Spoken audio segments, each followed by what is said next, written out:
Praise the Lord. प्रभु यीशु मसीह के मधुर नाम में आप सभी को जय मसीह की। जबकि हम क्रिसमस को मना रहे हैं, आप सबको हम सब की ओर से बहुत बहुत क्रिसमस की मुबारकबाद। आइए समय हमें गीत गाएंगे, और जब हम गीत गा रहे हैं, जैसे प्रभु यीशु मसीह पैदा हुआ उस समय ज्योति चमकी, वो ज्योति हमारे जीवन में चमके और हमारे द्वारा पूरे संसार को प्रकाशित करने पाए। आइए गीत के द्वारा परमेश्वर की महिमा करें।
बहुत बहुत मुबारक हो। अब ये समय होगा हम संदेश को सुनेंगे। Praise the Lord.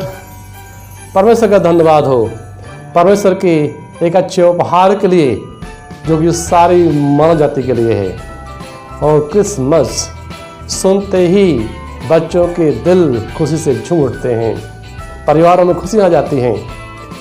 जिसका इंतजार साल भर होता है वह समय आ पहुंचा है। इसलिए आज आप सभी को मैं क्रिसमस की ढेर सारी शुभकामनाएं देता हूं। मेरे प्रियो, क्रिसमस मतलब क्राइस्ट एंड मस अर्थात बॉडी ऑफ क्राइस्ट एक साथ होके, मसीह की देह एक साथ होकर उसके जन्मोत्सव को मनाती है, याद करती है कि यीशु मसीह इस संसार में आए थे और पिछले आए थे उसे भी याद करते हैं, उसे पूरा भी करते हैं। प्रभु यीशु मसीह का आगमन इसलिए हुआ कि सब लोग जो अंधकार में हैं उन पर ज्योति चमकी, अर्थात अंधकार को दूर करने के लिए यीशु मसीह ज्योति के रूप में आए। सच्ची ज्योति वही है। यीशु ने कहा, जगत की ज्योति मैं हूँ, जो मेरे पीछे हो लेता है वह अंधकार में नहीं चलेगा परंतु जीवन की ज्योति पाएगा। मेरे प्रियो, अंधकार में 3 चीज़ें होती हैं: डर, लक्ष्यहीनता और असुरक्षा। सभी डर लगता है अंधेरे में, समझ नहीं आता कि हम कहाँ जा रहे हैं, हमारी मंजिल हमको मिलेगी नहीं मिलेगी, कुछ एहसास नहीं होता, मालूम नहीं होता, परंतु ज्योति में सब कुछ दिखाई देता है। हमें हमारा लक्ष्य मालूम होता है, यो ज्योति में सब कुछ है, साफ साफ दिखाई देता है। ज्योति का जो गुण है वह अंधकार को हटाता है और छिपी हुई चीज़ों को उजागर करता है। जब ज्योति हमारे जीवन में आती है, हमारे जीवन के गुप्त पाप दिखाई देते हैं, हम मन फिराते हैं, उससे छुड़ाए जाते हैं और नया जीवन उसमें आता है। तो ज्योति, क्रिसमस क्या है? एक तरह से वह ज्योति का त्यौहार है। अर्थात ज्योति हमारे अंदर, ज्योति परिवार में, ज्योति समाज में, ज्योति राष्ट्र में, विश्व में। होने दीजिए प्रभु यीशु की ज्योति, परमेश्वर की ज्योति हमारे जीवनों को, हमारे परिवारों को, समाज को और पूरे राष्ट्र को ज्योतिर्मय कर दे। यह हमारी प्रार्थना होने पाए। सो क्रिसमस वह ज्योति का प्रतीक है, पर उसका धन्यवाद हो। इतना ही नहीं है, क्रिसमस अर्थात यीशु मसीह का जो आने का उद्देश्य है वह यह है कि वह अपने लोगों को दिया बाइबल में मत्ती 1:21 में उसका नाम यीशु रखना, वह अपने लोगों का पापों से उद्धार करेगा। अर्थात प्रभु यीशु मसीह पापों से छुटकारा देते हैं। हो सकता है कि बहुत सी ऐसी बुराइयां हैं जिन्हें कोई नहीं जानता, आप जानते हैं और आप लाचार हैं, मजबूर हैं, बारंबार उसमें गिर रहे हैं, उससे बाहर निकल नहीं पा रहे हैं। प्रभु यीशु मसीह के पास आप आएं। प्रभु यीशु मसीह उन सब से आपको बाहर निकालेंगे, आपको आज़ाद कर देंगे। आप छुटकारा पाएंगे और आज़ाद होकर उसकी महिमा करने पाएंगे। परमेश्वर का ये उद्देश्य पूरा होने पाए। 1 यूहन्ना 3:5 में दिया है, वह इसलिए आया है कि पापों को हर ले जाए। प्रभु यीशु मसीह का आगमन का उद्देश्य यह नहीं कि वह पापियों को मारे, परंतु पाप को नाश करे, पाप को हर ले जाए। वह पाप मोचन है, संकट मोचन है। सो होने दीजिए, प्रभु से हमारी प्रार्थना है, इस वर्ष क्रिसमस से आपके जीवनों से पाप को हरने वाला बनने पाए, बुराइयों को हरने वाला बनने पाए। इतना ही नहीं, यीशु का आने का उद्देश्य यह है, 1 यूहन्ना 3:8 में दिया है, शैतान के कामों को नाश करे। इसलिए वो आया है कि जितने भी बुरे काम शैतान कर रहा है मानव के जीवन में, बुराइयां, बलात्कार, व्यभिचार, चोरियां, लूटपाट, इन सारे कामों को नाश करने के लिए प्रभु यीशु मसीह आए। मेरे प्रियो, हम भारत के नागरिक होने के नाते हमारी एक चाहत है, हमारी इच्छा है कि हमारे देश से ये सारी बुराइयां खत्म हो। इसलिए तो यीशु मसीह आए हैं।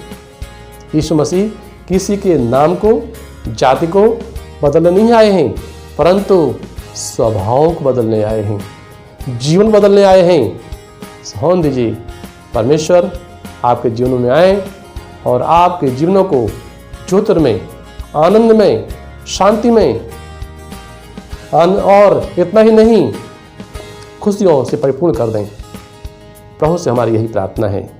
मेरे प्रियो, प्रभु यीशु मसीह ऐतिहासिक अवतार हैं। उनके जन्म ने मानव के इतिहास को 2 भागों में बांट दिया, ईसा पूर्व और ईसा सन। आज अगर हम तारीख लिखते हैं तो हम मानते हैं कि प्रभु यीशु मसीह आए। प्रभु यीशु मसीह इस संसार में आए थे और वो आज भी हैं। मेरे प्रियो, परमेश्वर दया करे, यीशु मसीह के द्वारा आप सभी को, हम सभी को भरपूरी का जीवन मिलने पाए। और प्रियो, कई लोगों के लिए अच्छा अवसर है कि जो आनंद, जो छुटकारा, जो शांति आपने पाई है उसे औरों के साथ बांटें जिनको नहीं मिला है। प्रभु यीशु मसीह के बारे में दिया गया है मत्ती 2:2 में, जो उसी कहते हैं यहूदी का राजा जिसका जन्म हुआ वो कहाँ है, उसे हम देखने आए हैं। यीशु मसीह यहूदी का राजा नहीं है प्रियो, वह सारे संसार के राजा हैं। प्रकाशित वाक्य 1:5 में दिया है यीशु मसीह पृथ्वी के सभी राजाओं के ऊपर हाकिम हैं। प्रभु यीशु मसीह शासन करते हैं, वो शासक हैं, पृथ्वी के सारे राजाओं को शासन करते हैं। यीशु मसीह बालक रूप में थे, अभी नहीं हैं। वो मृत्यु पर जयवंत हुए, ईश्वर हैं, पिता के दाहिनी ओर स्वर्ग में बैठे हुए विराजमान, वो राज कर रहे हैं। उनका शासन पूरे संसार में है, पृथ्वी के सारे राजाओं पर वो शासक हैं। जब हमारे अंदर आ जाएंगे सो प्रियो होने दीजिए हमारे अंदर उनकी शांति आए। यीशु मसीह इस संसार में पैदा हुए ताकि हम उसके राज में पैदा हो जाएं और वो जीवन पाएं जो आनंद काल का जीवन है, उस राज में रहें जो राज कभी टालने का नहीं है। सो होने दीजिए, ये अच्छा अवसर है कि हम सबने यीशु के द्वारा जो जीवन पाया है, यीशु मसीह के बारे में दिया है मत इब्रानियों 13:8 में, यीशु मसीह कल और आज और युगानुयुग एक सा है। अर्थात यीशु मसीह जैसे लूका 1:31 में दिया है कि वह अनंत काल तक राज करेगा, उसके राज का कोई अंत नहीं होगा। अर्थात यीशु मसीह क्या है, अनंत काल का राजा है, उसके राज का कोई अंत नहीं होगा। मेरे प्रियो होने दीजिए, जबकि वो राजा है और उसके बारे में दिया कि वह कल और आज युगानुयुग एक सा है। अर्थात यीशु मसीह ही is the same yesterday, today and tomorrow. किसी ने कहा है और सही भी है, यीशु मसीह कल छुटकारे का राजा था। He was a king of deliverance. क्रूस पर उसने सारी मानव जाति के छुटकारे काम को पूरा किया है। और आज वो है अनुग्रह का राजा है। अनुग्रह का रास्ता, द्वार सबके लिए खुला हुआ है। इसलिए वो कहता है कि हे सब परिश्रम करने वालों, बोझ से दबे थके लोगों, मेरे पास आओ, मैं तुम्हें विश्राम दूंगा। आइए हम उसके पास में आ जाएं। 24/7 उसका द्वार खुला हुआ है। पापों की माफी वहाँ पर है, चंगाई वहाँ पर है, छुटकारा वहाँ पर है, शांति वहाँ पर है, समस्या का समाधान वहाँ पर है। आप कैसे भी क्यों ना हो, आप वहाँ पर आ सकते हैं और उससे आशीष से पा सकते हैं। यीशु मसीह कल he will be a king of judgement. वह न्याय का राजा होगा, वह पक्षपात नहीं करेगा। हम जैसे भी हैं, हमारे कार्यों के अनुसार परमेश्वर हमारा न्याय करेगा। होने दीजिए अनुग्रह के राजा के सामने बड़े दिन तक साथ में आए ताकि न्याय के राजा का हम सामना कर सकें और खड़े हो सकें कि परमेश्वर आपकी दया से हम यहाँ पर पहुँच पाए हैं, प्रभु हमारी सहायता करे। सो होने दीजिए क्रिसमस के इस अवसर में जो सौभाग्य आपको मिला है, जो खुशियाँ आपने पाई हैं, जो आनंद आपने पाया, जो उद्धार आपने पाया है, जो जीवन आपने पाया है, उनको बांटें। मिठाइयाँ, केक आप खा रहे हैं, बांट रहे हैं, अच्छी बात है। उपहार आप दे रहे हैं, अच्छी बात है। गरीबों की सहायता कर रहे हैं, अच्छी बात है। साथ ही साथ यीशु मसीह के जन्म से आपको जो प्राप्त हुआ है उसे आप औरों के साथ ही बांटें। होने दीजिए परमेश्वर आप सभी को आशीष करने पाएँ। और इतना ही नहीं है, जिसका जन्म होता है मनाते हैं, उसको हम उपहार देते हैं। यीशु मसीह को हम इस क्रिसमस में क्या उपहार देंगे? वह परमेश्वर है। परमेश्वर को हम धनी से दे सकते हैं। वो कंगाल नहीं कि हमारा धन मांगे, वो गरीब नहीं है कि धन मांगे, पैसा मांगे। वह है मूर्ख नहीं कि ज्ञान मांगे, वह निर्बल नहीं कि हमारा बल मांगे। तो परमेश्वर को कि हम सहायता नहीं कर सकते हैं, परंतु हम जो कर सकते हैं वो है अपना समर्पण। वो हमारा दिल चाहता है, हमारे दिल में राजा के रूप में रहना चाहता है। क्या हम तैयार हैं? बोले प्रभु हमें तैयार हो, मैं अपना दिल इस क्रिसमस में आपको देता हूँ। प्रभु आप अपने दिल में आइए प्रभु, और आप मेरे राजा बन जाइए। मुझे शांति के मार्ग में, जीवन के मार्ग में, सच्चाई के मार्ग में चलाइए प्रभु। आपके राज्य में मुझे स्वीकार कीजिए और आपका राज्य अनंत काल राज है। उस राज्य में जो सुविधाएं हैं वो मुझे मिलने पाएँ। प्रभु हम सबको आशीष करें। क्रिसमस की ढेर सारी शुभकामनाएं आप सभी को मिलें। परमेश्वर बहुतायत से आपको आशीष दें। आइए हम प्रार्थना करें। पिता परमेश्वर, धन्यवाद आज के दिन के लिए। आपसे ही विनती है, जितने लोग सुन रहे हैं प्रभु, सबको आशीष करें। और अवसर जो आपने दिया है, धन्यवाद। हम चाहते हैं प्रभु कि आप के जन्मदिन पर को जो हम मना रहे हैं, जन्म तो हुआ प्रभु, उस जन्मदिन को हम याद करते हैं, उसी खुशी फलस्वरूप प्रभु जी हम अपने दिल को आप सामने देते हैं। आप हमारे दिल में राजा के रूप में पैदा हो प्रभु, राज्य करें और आपके राज में हमें रखें। प्रार्थना मांगते मसीह यीशु के नाम से, आमीन। परमेश्वर आप सभी को आशीष दें। धन्यवाद।